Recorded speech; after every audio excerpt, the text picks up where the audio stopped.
La palabra de Dios es viva y poderosa. Transforma nuestro corazón, renueva nuestra mente y guía cada aspecto de nuestro diario vivir. Bienvenidos a este tiempo especial en el que juntos nos exponemos a la verdad que cambia vidas. Escuchemos una vez más un sermón en Hila. Primera de Pedro, capítulo 4, verso 1 al 6. Por tanto, puesto que Cristo ha padecido en la carne, ármense también ustedes con el mismo propósito. Pues quien ha padecido en la carne ha terminado con el pecado, para vivir el tiempo que le queda en la carne, ya no para las pasiones humanas, sino para la voluntad de Dios. Porque el tiempo ya pasado les es suficiente para haber hecho lo que agrada a los gentiles, habiendo andado en sensualidad, lujurias, borracheras, orgías, embriagueces y abominables idolatrías. Y en todo esto se sorprenden de que ustedes no corren con ellos en el mismo desenfreno de disolución y los insultan. Pero ellos darán cuenta a aquel que está preparado para juzgar a los vivos y a los muertos. Porque con ese propósito fue predicado el Evangelio aún a los muertos, para que aunque sean juzgados en la carne como hombres, vivan en el Espíritu conforme a la voluntad del Señor. Hermanos, esta es la palabra del Señor. Oremos. Padre, te damos muchas gracias por tu palabra. Permite, Señor, que tu palabra penetre en nuestros corazones y nos inunde de este mismo propósito, hacer la voluntad tuya, Padre. Nosotros constantemente luchamos, Señor, entre hacer tu voluntad o la nuestra, y te pedimos, Padre, que tu palabra hoy nos reafirme con convicciones profundas y con el poder sobrenatural de tus palabras, para que desde nuestro interior pueda existir un deseo, un poder ah, en llevarlo a cabo y hacer tu voluntad. Usa tu palabra para tu gloria y el beneficio de tu iglesia. Te pedimos, Señor, que tu palabra se extienda por las regiones del Baupés, de Mitú. Señor, oramos por estas poblaciones. Te pedimos una vez más que nos lleves allí y que podamos ver ah, frutos de justicia en medio de estas comunidades, que podamos ver frutos de labios que confiesan tu nombre, que podamos ver que estas personas te adoran y bendicen tu nombre en sus propias lenguas e idiomas. Por favor, Señor, llévanos allí y que podamos ser útiles en el avance de tu reino en esta región. Te lo pedimos en el nombre de Jesús. Amén. El sermón de hoy lo he titulado Viajero, sufre como tu Señor. Viajero, sufre como tu Señor. Este pasaje es un claro llamado del apóstol Pedro para que la iglesia siga el propósito que guió a Cristo durante toda su vida. No solamente eso, sino hasta su muerte, posterior resurrección y ascensión. Ese propósito fue hacer la voluntad del Padre. Vemos que el resultado de vivir de esta manera en este mundo caído fue el sufrimiento. Fue un padecimiento extremo en su cuerpo físico y muy profundo en su espíritu. Ese fue el resultado de vivir para la voluntad de su Padre. Ahora, durante toda la carta, Pedro no solo ha citado el sufrimiento de Cristo, sino también la actitud de Cristo frente a aquellos que lo llevaron a sufrir o quienes fueron sus ofensores o quienes se burlaron de él, pero también la actitud frente a su Padre, quien ha decretado los acontecimientos de su vida. Podemos ver esto en Primera de Pedro, capítulo 2, verso 21 al 23. Y miren este propósito hermoso, dice el verso 21, porque para este propósito han sido llamados, pues también Cristo sufrió por ustedes, dejándoles ejemplo para que sigan sus pasos, el cual no cometió pecado, ni engaño alguno se halló en su boca, y que en cuando lo ultrajaban no respondía ultrajando, cuando padecía no amenazaba, sino que se encomendaba a aquel que juzga con justicia. Aquí vemos que no solamente Cristo padeció, sino vemos su actitud frente a los que lo ultrajaban y vemos también su actitud frente a aquel que juzga con justicia. Él se encomendaba a él, a su Padre. Y Pedro nos dice entonces que el propósito el cual debemos seguir y el mismo propósito del cual nos debemos armar es hacer la voluntad del Padre. Este fue el mismo propósito que guió a Cristo y que lo llevó a padecer hasta las últimas consecuencias. Y sabemos que vivir de esa manera traerá sufrimiento en este mundo caído. Ahora, el Señor desea que vivamos para Él, no para este mundo, no para nuestra carne. Y Él también nos alienta al decirnos que confiemos que al final Dios va a juzgar con justicia a todos, tanto vivos como muertos. A nosotros en la fe, pues para nosotros será un motivo de gran gozo ver a nuestro Salvador volver. Pero para aquellos que nos hacen sufrir a causa de la justicia y que son impíos y que hacen daño, para ellos será motivo de terror y juicio eterno. Así que esta es la idea central de lo que Pedro nos va a decir en este pasaje o lo que quiere comunicarnos en este pasaje y es lo que yo quisiera a través de este mensaje compartir con ustedes. Porque hermanos, ah, creo con todo mi corazón que el Señor nos llama a vivir y a hacer su voluntad. Y como en aquel entonces, tanto para la vida de nuestro Señor Jesucristo, como para la vida de Pedro, quien escribió esta carta, como para la vida de la iglesia a la que Pedro estaba comunicándose, como para nosotros hoy, hacer la voluntad del Padre traerá como consecuencia sufrimiento en este mundo caído. Así que necesitamos un consuelo, una esperanza, un ánimo para poder perseverar a pesar de las circunstancias y de los padecimientos que podamos tener. ¿Cómo afrontarlo? Bueno, Pedro ha hecho esto, el apóstol Pedro se ha esforzado por animarnos en medio de toda la carta para vivir de esa manera como extranjeros, como expatriados, y nos ha dado ánimo y lo va a seguir haciendo a través de este pasaje. Ahora, si nos fijamos bien, el pasaje tiene tres tiempos o se desarrolla en tres tiempos distintos. Nuestro pasaje habla de cosas del presente, del presente de la vida de un cristiano, cómo debe vivir un cristiano su presente. Y en este sentido nos manda a vivir no para nuestra carne, sino para la voluntad de Dios. Pero también habla de la vida pasada, del pecado pasado, que ya fue suficiente vivir en la carne en el pasado. Pero también nos habla del futuro. ¿Qué va a hacer Dios en el futuro con todos los hombres? Bueno, en estos tres tiempos nos vamos a manejar y vamos a tratar de ver qué es lo que el Señor nos quiere hablar hoy. En primer lugar, entonces veamos el tiempo presente, que es así como inicia el pasaje. Y le he puesto por título a este primer punto, vivamos para su voluntad. El pasaje inicia con un por tanto, puesto que Cristo ha padecido en la carne. Entonces, por tanto, bueno, lo que tenemos antes de esta declaración es el pasaje en el que Pedro nos expone a Cristo como el Salvador de los injustos, aquel que nos ha bautizado y nos ha hecho nacer de nuevo por su gran obra de sacrificio, siguiendo la voluntad del Padre.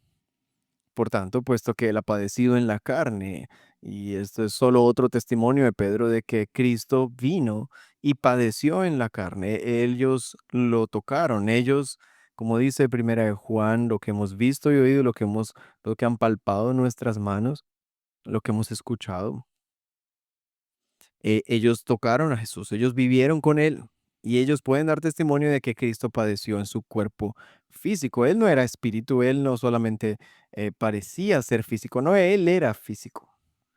Él era un hombre y padeció en su carne, en su cuerpo físico, en su vida en esta tierra. ¿Y cuál era su propósito? ¿Sufrir? No, no, el sufrimiento era solo una consecuencia de su propósito inicial. Estaba más allá del sufrimiento, su propósito. Así que sabemos bien que su propósito era hacer la voluntad del Padre. Y Él lo dijo repetidas veces, mi comida y mi bebida es hacer la voluntad de mi Padre. Yo no hago nada por mi cuenta, yo solo hago lo que mi Padre me dice. Así que Él está sometido a la voluntad del Padre, siempre lo ha estado. Incluso eso lo llevó a la muerte. Él fue obediente hasta la muerte y muerte de cruz, porque esa era la voluntad del Padre. Pero el Señor Jesucristo sabía que sus padecimientos en la carne traerían victoria sobre el poder del pecado y la muerte. Y Pedro nos dice entonces que nos armemos del mismo propósito. Esa es la intención de Pedro, que vivamos para su voluntad, seguir la voluntad del Señor. Ahora, al hacerlo, pues vamos a vivir como un círculo constante de santificación, porque si notamos bien lo que dice el verso 1, dice, pues quien ha padecido en la carne, este es el final del verso 1 del capítulo 4 de Primera de Pedro, pues quien ha padecido en la carne ha terminado con el pecado. Armarse de este propósito de hacer la voluntad de Dios nos va a llevar consecuentemente a padecer en la carne, y al padecer en la carne vamos a poder tratar con el pecado. Y aunque esta declaración ha terminado con el pecado, pareciera ser un definitivo, un acabar con el pecado definitivamente. El verso 2 nos da a entender que no es que terminemos con el pecado definitivamente, porque nos manda a no vivir en la carne, sino ahora vivir en la voluntad de Dios. Ahora es el tiempo de vivir en la voluntad de Dios. Ahora, si el pecado se terminara producto de nuestros padecimientos en la carne, y no volviéramos a pecar, pues esto no tendría sentido con el resto de la escritura, que nos ha sido dada precisamente para advertirnos del pecado, llamarnos a vivir en santidad, pero también proveernos constantemente la gracia, el perdón, el arrepentimiento, porque vamos a pecar. Pero el Señor siempre será fiel y justo para perdonar nuestros pecados y limpiarnos de toda maldad. Así que, ¿qué es lo que quiere decir Pedro con ha terminado con el pecado? Pues ah, lo que puedo ver a partir de las palabras que él mismo va a desarrollar en el resto del pasaje es que esto es la santificación. Es como los padecimientos en la carne del cristiano, del viajero, del expatriado, del extranjero que no es de este mundo, que por hacer la voluntad de su Padre que está en los cielos, en esta tierra, en este mundo caído, padece, sufre en la carne, y esos sufrimientos en la carne son un golpe contra el pecado. Es como estar muertos al pecado. Pablo utiliza estas expresiones. Hemos muerto al pecado, pero ahora estamos vivos para con Dios. Y no es porque no volvamos a pecar, sino porque esa es nuestro nuevo estatus, esta es nuestra nueva identidad. Nosotros ya no le pertenecemos a esta identidad de pecado. Esa identidad de pecado ha terminado. Ahora nuestra identidad de hijos del Padre nos ha sido dada, así que sigamos la voluntad del Padre, no la voluntad del pecado y de la carne. Y entonces vemos este círculo de santificación en el que ah, hacemos la voluntad del Padre. Eso nos lleva a sufrir en la carne. Eso nos lleva entonces a considerar nuestros padecimientos como valiosos, pero también a ver cómo el pecado en nosotros empieza a ser tratado a partir de los padecimientos. Y eso es maravilloso porque en la medida que ponemos esto en práctica, constantemente este círculo va generando madurez en el creyente. El creyente va madurando, va siendo santificado a partir de esto. Entonces, una implicación básica de vivir para la voluntad de Dios, por una parte, es sufrir en esta vida, y eso es claro, pero por otra parte también es morir al pecado. Vivir para la voluntad de Dios implica sufrir, pero ese sufrir nos va a llevar a morir al pecado. Pero todo esto es posible solo por los padecimientos iniciales y superiores de Cristo, porque fuera de su obediencia perfecta, ningún esfuerzo humano es útil para terminar con el pecado. Pero dentro de sus padecimientos, cualquier esfuerzo en la fe es útil para la santificación. Y en ese sentido, en los versículos anteriores son muy buenos porque nos hablan acerca de la conciencia que ahora tenemos para con Dios, ahora que hemos sido bautizados. El final del capítulo 3, luego de un pasaje difícil que eh, tuve el privilegio de exponerles en la entrega pasada. Ah, Él dice lo siguiente, verso 21. Y correspondiendo a esto, el bautismo ahora los salva a ustedes, no quitando la suciedad de la carne, sino como una petición a Dios de una buena conciencia mediante la resurrección. Así que en ese proceso de santificación, ah, nosotros vamos teniendo una conciencia, una petición a Dios de una buena conciencia, de un deseo profundo de vivir para Él, en la medida que vamos viendo que nuestros padecimientos en la fe son útiles para nuestra santificación. Ahora, hermanos, alguno pensará que padecer en la carne es lo que acaba con el pecado, entonces suframos, golpeémonos, busquemos de adrede sufrir eh, para poder terminar con el pecado. Bueno, ni realmente el propósito no es terminar con el pecado, el propósito es hacer la voluntad del Padre. Como consecuencia sufriremos y como consecuencia el pecado va a ir ah, saliendo de nosotros, va a ir perdiendo influencia y nosotros vamos a ir acabando con el pecado a medida que vamos siguiendo la voluntad del Señor, sufriendo, padeciendo por su causa eh, y siendo santificados a través de este proceso. Y para tenerlo un poco más claro, quisiera que pudiéramos recordar el contexto que nos ha sido dado en el capítulo 2, capítulo 3. Porque ¿quiénes son los que padecen a causa de la voluntad del Padre? Bueno, nos ha dicho inicialmente que son aquellos que son ciudadanos romanos y que tienen que honrar al rey y que deben someterse a todas las autoridades humanas ah, y que deben respetar y honrar a sus autoridades civiles. Pues todo creyente que haga eso seguramente va a padecer de alguna manera. Y ahí pienso en los que sufrieron a causa de la predicación y muchos de ellos tuvieron que demandar, hacer denuncias, no estar de acuerdo con el imperio de turno, pero aún así se sometieron a ser encarcelados. No hicieron revueltas, no causaron estragos, no dañaron bienes públicos. Es decir, lo que hicieron fue encomendarse, como Cristo lo hizo, al guardián de sus almas, se encomendaron a aquel que juzga con buen juicio. Ah, y entonces ellos se sometían de esa manera a las autoridades civiles, permitiéndose estar presos en la cárcel. Y Pablo muchas veces lo estuvo, Pedro también. Así que ellos se sometieron y por causa de someterse a las autoridades sufrieron, pero por causa de ese sufrimiento ellos fueron santificados. Lo mismo pasa con la instrucción a los esclavos, con sus amos. Cuando un esclavo se sujeta a su amo, que no es cualquier amo, sino es uno insoportable, dice Pedro, pues va a sufrir, naturalmente va a sufrir. Pero Pedro les dice, ese sufrimiento por causa de hacer la voluntad del Padre y sujetarte a tu jefe insoportable va a producir un efecto en tu carne, en tu cuerpo de pecado. La carne va debilitándose en la medida que sufrimos a causa de hacer la voluntad de Dios.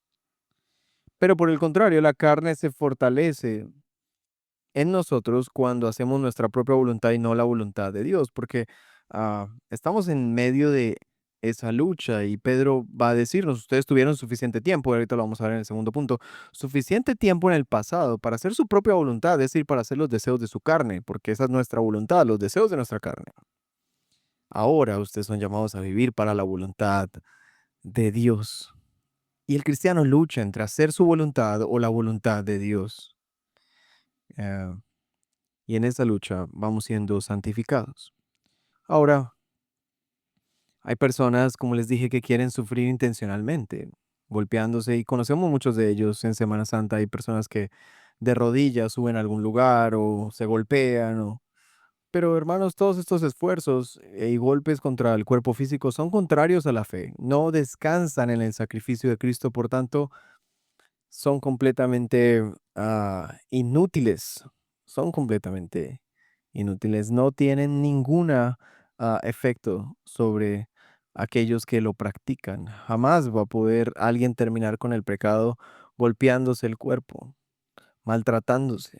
Esto es algo que no va a pasar, esto es algo que definitivamente no va a producir ni el más mínimo efecto, porque las obras de la carne son tan intensas que no pueden ser acabadas solamente con golpes en la carne, sino que necesitan ser expiada, ser cubierto nuestro pecado, necesita ser castigado nuestro cuerpo de pecado hasta la muerte, y eso ya sucedió en el cuerpo de nuestro Señor Jesucristo.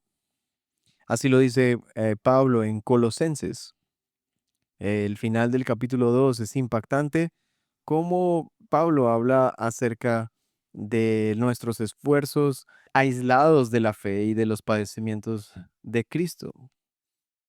Y dice el verso 23, hablando acerca de las cosas que los hombres intentan hacer para justificarse, dice el verso 23, que es el verso final del capítulo 2, dice, todas o tales cosas tienen a la verdad la apariencia de sabiduría en una religión humana, en la humillación de sí mismo y en el trato severo del cuerpo, pero carecen de valor alguno contra los apetitos de la carne. Hay personas que tratan con severidad el cuerpo, son disciplinados y para una religión humana parecen tener sabiduría, pero, dice Pablo, carecen de valor alguno contra los apetitos de la carne. Así que Pedro no nos está mandando a sufrir en vano o sin tener en cuenta el sacrificio de Cristo. Recuerden el inicio del pasaje. El inicio del pasaje es, por tanto, puesto que Cristo ha padecido, con base en ese padecimiento, ármense ustedes también con el mismo propósito y al seguir la voluntad del Padre van a sufrir y sus sufrimientos van a ser valiosos porque están basados en los padecimientos de Cristo y eso va a terminar con el pecado en sus vidas. Es una bendición. Así que luego dice el verso 2, para vivir el tiempo que le queda en la carne, o sea, en este cuerpo, para vivir el tiempo que nos queda en este cuerpo, en este mundo, ya no para las pasiones humanas, es decir, para nuestra propia voluntad. Aquí tenemos dos maneras de vivir. O vivimos para las pasiones humanas que representan nuestra voluntad o vivimos para la voluntad de Dios. Así termina el verso 2. Y luego llegamos al verso 3, que es nuestro segundo punto, el pasado. La lucha contra el pasado. Ahora, el cristiano debe padecer en su carne el haber participado en el pasado del pecado. Y muchos tenemos esa historia. Ah, muchos fuimos parte de comunidades de pecado. Algunos no, algunos tuvieron un contexto más saludable, pero igual tienen una historia de pecado de la cual el Señor los rescató. Quizás no tuvieron comunidades de pecado, pero sí tuvieron grandes pecados que quizás nadie podía advertir, nadie podía ver, pero en lo profundo, en el secreto, ah, cometiste grandes pecados contra el Señor, contra otras personas, y de ahí te rescató el Señor.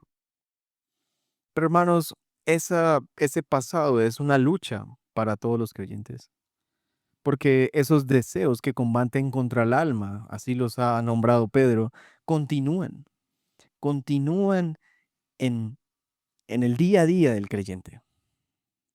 El creyente lucha para no vivir más tras la vanidad de este mundo, como lo dice el capítulo 1. Así que es una lucha compleja contra el pasado. Pero Pedro con claridad les dice, ustedes ya no tienen que vivir como vivían antes. Deben dejar atrás esto. Ya tuvieron el tiempo suficiente para vivir de esta manera. Así es como inicia el verso 3. El tiempo ya pasado les es suficiente para haber hecho lo que le agrada a los gentiles. Y da una lista habiendo andado en sensualidad, lujurias, borracheras, orgías, embriagueces y abominables idolatrías. Así que Pedro nos dice, esto este tiempo pasado ya fue suficiente para eso. No vivan el tiempo que les queda para esas pasiones, sino para la voluntad de Dios. Dando a entender que la voluntad de Dios es contraria a toda esta lista de cosas, sensualidad, lujuria, borracheras, orgías, embriagueces, pero aunque esta lista no es exhaustiva, no dice todo, dice algo importante, lo que agrada a los gentiles o a los que no tienen a Dios en su corazón. Y uno se pregunta, ¿qué es lo que le gusta al ser humano sin Dios? ¿Cuáles son nuestros deseos? ¿Qué es lo que, en qué se deleita el ser humano sin Dios? Y ahí entonces la lista es mucho más larga. Y cada uno pudiéramos preguntarnos en nuestra conciencia, bueno, ¿qué cosas yo disfruto hacer? Que yo con claridad pudiera decir esto no le agrada al Señor. Esta no es la voluntad del Señor. Mm, Así que es importante preguntarnos con claridad hacer ese cuestionamiento, examinarnos a nosotros mismos, porque alguno podría decir, bueno, yo no ando en ninguna de estas cosas, nunca anduve en ninguna de estas cosas. Ok, pero ahora piensa mucho más allá. ¿Cuál es la vida de pecado actualmente a la que el Señor pudiera decirte y llamarte y hacer una lista? Ya tuviste suficiente de hacer esto y aquello. Ya tuviste suficiente de pasar horas y horas viendo tonterías en tu celular o viendo películas sin fin. Ahora no estoy diciendo que ver películas necesariamente esté mal, pero no puede ser que pases todo tu tiempo libre o cada vez que tengas un mediano espacio lo tengas que llenar con una serie, con una película, con... Porque hermanos, lo que está diciendo Pedro es, por favor, nos queda poco tiempo en la carne, vivámoslo para la voluntad de Dios. Ya no somos de este mundo. El Señor nos ha rescatado de este mundo para que vivamos de otra manera.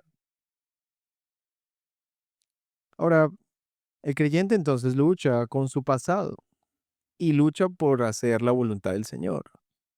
Y lucha entre sus deseos de hacer la voluntad del Señor y los deseos de su carne. Así lo dice Gálatas 5, 16, 17. Dice así, digo pues, anden por el Espíritu y no cumplirán el deseo de la carne. Porque el deseo de la carne es contra el Espíritu y el del Espíritu es contra la carne. Pues estos se oponen el uno al otro de manera que ustedes no pueden hacer lo que deseen.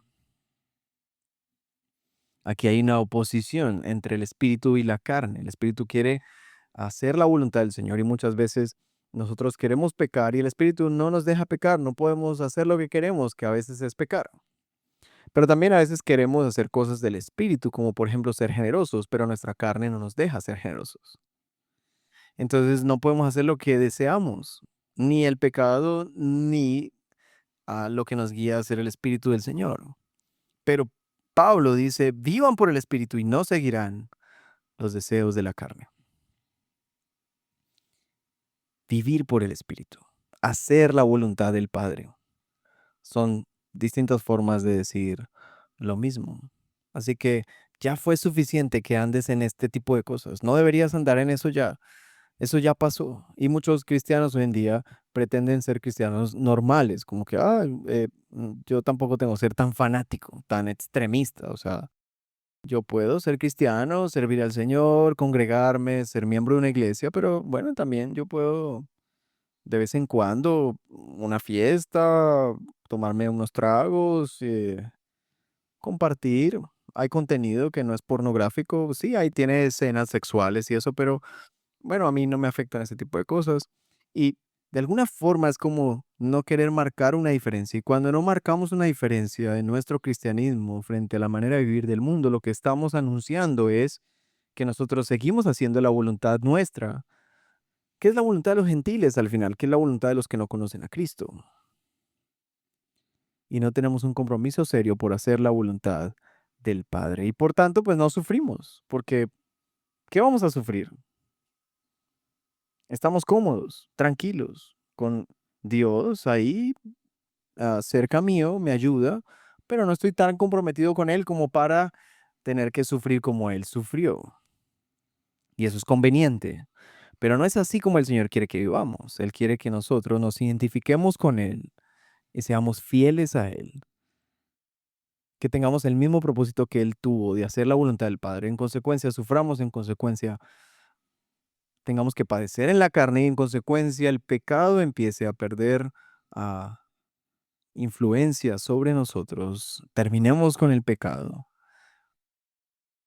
y vivamos para hacer la voluntad del Señor. Esto es lo que debería pasarnos. Ahora, la gente del pasado, dice el verso 4, se burla de nosotros y nos insulta. Y aquí viene una respuesta sorprendente. Es como uno creería que si tú haces el bien, porque así lo dijo Pedro en una ocasión, en el capítulo 3, que si nosotros seguimos a la voluntad del Señor y tenemos esta misma actitud que tuvo el Señor Jesucristo, pues las personas van a dar gloria al Padre, porque, bueno, nosotros hacemos el bien y eso suena muy bien y en un contexto eso puede ser cierto, pero en otros contextos Pedro nos va a decir que muchas veces no va a producir alabanza a Dios, nuestras buenas obras, sino que van a traer es insultos. En 1 Pedro 2, verso 12 dice, mantengan entre los gentiles una conducta irreprochable, a fin de que en aquello que los calumnian como malhechores, ellos por razón de las buenas obras de ustedes, al considerarlas, glorifiquen a Dios en el día de la visitación. Bueno, en el día de la visitación van a glorificar a Dios, pero ahora, en este momento, Pedro está diciendo, cuando ustedes vivan de esta manera, la gente con la que ustedes vivían, su antigua manera de vivir, se van a burlar y los van a insultar, se van a sorprender de que ustedes ya no vivan en este mismo desenfreno de disolución. Esa palabra disolución aparece también en Efesios 5:18, cuando dice, y no se embriaguen con vino en lo cual hay disolución, que tú pierdes sobriedad, ah, que tú pierdes sensatez y que empiezas a sencillamente hacer cosas desenfrenadas, tontas, necias. Así que el necio, quien está en su necedad, se sorprende de que ya no camines con él en todo este desenfreno. Y no solamente se sorprende, sino que te insulta. ¿Por qué? Porque cada vez que alguien vive de esta manera, pues al mismo tiempo se convierte en un predicador de justicia. Es decir, cada vez que alguien ah, vive de esta manera, ah, condena a quienes lo ven y no viven de la misma manera. Así es como lo presentó Pedro con Noé, y va a decir eso Pedro en segunda de Pedro. Noé era un predicador de justicia. Ahora, no necesariamente Noé echó un mensaje y predicó y le invitaba a la gente, por favor, entren. Bueno, no tenemos registro de eso, pero sabemos que Noé fue un predicador de justicia porque hizo la voluntad del Padre y fue fiel durante cientos de años en la construcción del arca hasta ver el diluvio llegar. Con su conducta, con su manera de vivir, él predicó y condenó a los de su época. Y este es un poco de la línea que Pedro está argumentando cuando le dice a las mujeres que su conducta casta y respetuosa pueda servir para que sus maridos inconversos puedan ser ganados sin palabra alguna por la conducta de ustedes. Ah, no necesariamente por las palabras, sino por la conducta. Esa es la idea que él ha venido desarrollando. Así que nuestra manera de vivir va a necesariamente traer sorpresa a los que antes compartían con nosotros esta vida de desenfreno, pero ellos nos van a insultar, se van a sentir juzgados por nuestra nueva manera de vivir. Si tú eras un borracho y el Señor te rescató de allí, pues tus amigos borrachos se van a sentir mal de que tú ya no estés viviendo con ellos y se van a burlar y a insultarte. Es así como el mundo trata a los que viven para la voluntad de Dios. Y aquí llegamos a nuestro tercer punto, hermanos. Llegamos al futuro. ¿Qué es lo que va a pasar en el futuro? Porque claro que en el presente vamos a padecer, a sufrir y parece que los malos triunfan y los justos están sufriendo, están padeciendo. Y, y esta es la misma escena de los padecimientos de nuestro Señor Jesucristo. Pareciera que los fariseos ganan, pareciera que las autoridades ganan, pareciera que las autoridades romanas ganan, que el imperio romano gana. Y pareciera que nuestro Señor Jesucristo está perdiendo. Uno ve el relato y algunos de los que seguían a Jesús de alguna manera sintieron eso. Cayó en las manos de los romanos. Cayó en las manos de las autoridades religiosas. Perdió. Ujú. Pero ¿cuál era la actitud de Jesús? Él se encomendaba a aquel que juzga con justicia. Él se encomendaba a su Padre.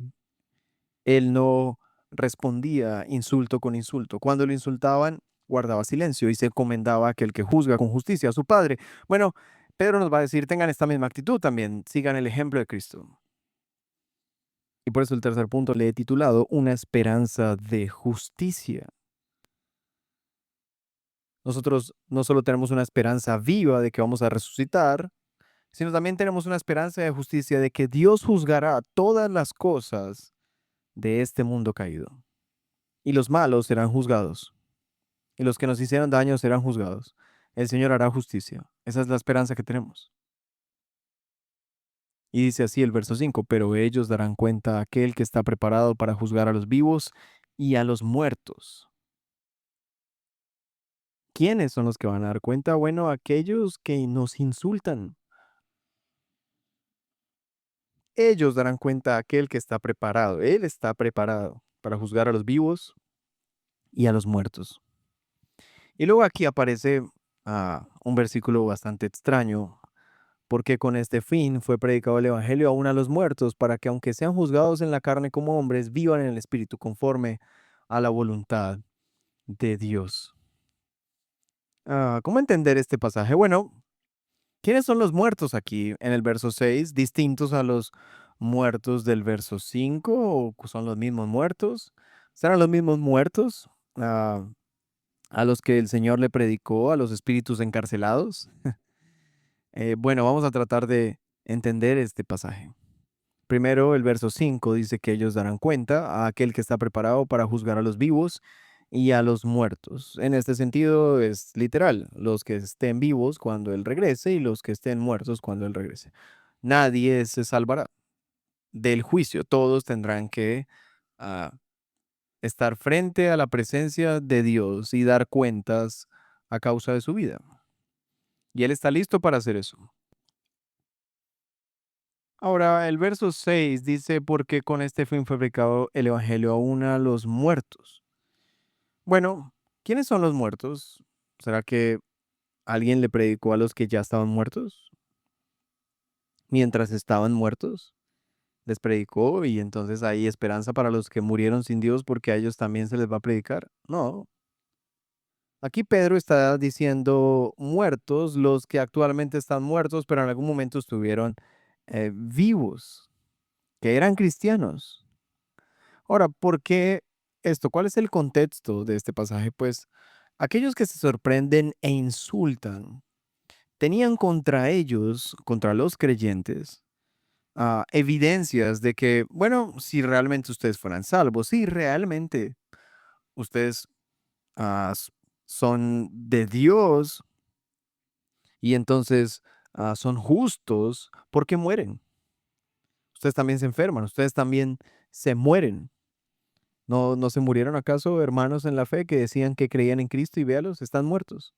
Así que si yo me emborracho y tengo orgías y me muero, y usted que vive para Dios y que se alejó de todo nuestro desenfreno y ahora vive para Dios, también muere, pues los dos vamos a morir. Entonces, si los dos vamos a morir en las mismas, pues comamos y bebamos que mañana moriremos. Disfrutemos esta vida de desenfreno y no tiene ningún sentido. Igual ustedes también van a morir.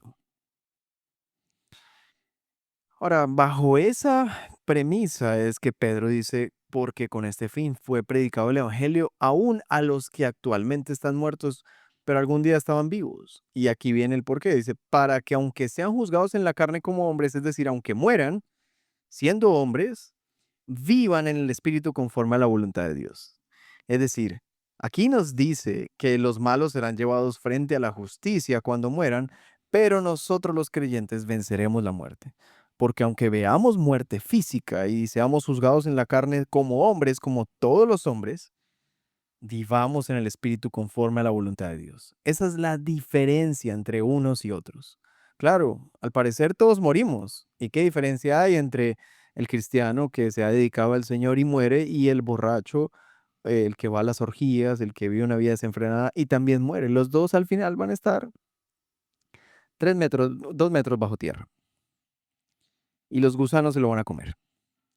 Bueno, la diferencia está en que cuando nosotros muramos, al ser juzgados como hombres en este cuerpo físico, nuestros espíritus vivirán conforme a la voluntad de Dios. En cambio, ellos padecerán el tener que ir a ser juzgados por aquel que está listo para juzgarlos. Y esa es la esperanza del creyente. No solamente la esperanza de que se va a hacer justicia sobre los malos, sino la esperanza de que ni siquiera la muerte puede contra la vida que el Espíritu nos ha dado, conforme a la voluntad de Dios. Así que, hermanos, este es un recordatorio del apóstol Pedro para que tengamos el mismo propósito. Ármense del mismo propósito. Y esa es la palabra del Señor para nosotros en este día. Armémonos con el mismo propósito de hacer la voluntad de Dios, de sufrir por la justicia. ¿Por qué deberíamos hacer eso? Porque Cristo también sufrió. Porque cuando sufrimos, rompemos con el pecado. ¿Por qué vivimos de esa manera? Bueno, ya fue suficiente el pasado para haber pecado deliberadamente. Ahora es momento de vivir para la voluntad de Dios. ¿Qué otra cosa nos da Pedro para animarnos a vivir por la voluntad de Dios? La gente que se burla de ti, la gente que te insulta a causa de tu fe, los adversarios de quienes viven para la justicia de Dios serán llevados ante la verdadera justicia, no la de este mundo, sino la de aquel que está listo para juzgar a los vivos y a los muertos. Pero por último, Pedro nos dice que quienes abrazamos el Evangelio, quienes vivimos armados con este mismo propósito, triunfaremos sobre la muerte. Hermanos, no hay condenación para los que están en Cristo Jesús. Por favor, esta semana y el resto de tu vida, ten este propósito en tu corazón, hacer la voluntad de Dios, cueste lo que cueste, y que eso guíe los propósitos de tu vida. No vivas más para tu propia voluntad. Por favor, encomiéndate a aquel que juzga con justicia. Mira a Cristo y por el Espíritu Santo vive de esta manera. Ese es mi deseo para ustedes, hermanos. Oremos. Padre, muchas gracias por la bendición de tu palabra. Y yo te pido, Señor, que tu palabra produzca en nosotros un deseo por seguir tu voluntad. Si nos preguntaran cuál es nuestra propia voluntad para nosotros mismos, seguramente desearíamos cosas muy pasajeras, muy de este mundo. Y seguramente muchas veces nuestra propia voluntad para nosotros mismos guía nuestra vida. Pero te pedimos, Señor, que nos perdones de vivir de esta manera. Sálvanos de vivir de esta manera y ayúdanos a entender que ahora somos llamados para vivir el resto del tiempo que nos queda en este cuerpo, no para nuestros deseos y nuestra propia voluntad, sino para tu voluntad. Ayúdanos a vivir en tu voluntad. Te lo pedimos, por favor, Señor. Y cuando venga el sufrimiento, cuando venga el padecimiento natural de seguir tu voluntad, Señor, afírmanos en ti. Y recuérdanos la esperanza gloriosa, la esperanza viva que tenemos en ti, Señor. Que podamos vivir como nuestro Señor Jesucristo, quien cuando lo ultrajaban, no devolvía mal por mal, que cuando lo insultaban guardaba silencio y se encomendaba a aquel que juzga con justicia. Así queremos nosotros vivir. Te pedimos que nos ayudes a vivir de esa manera. Hemos orado, Señor, en el nombre de nuestro Señor Jesucristo. Amén y amén. Gracias y paz, hermanos. El sermón ha terminado, pero la palabra del Señor seguirá haciendo su obra en nosotros. Te esperamos la próxima semana para una nueva entrega de un sermón en Pila. Gracia y paz.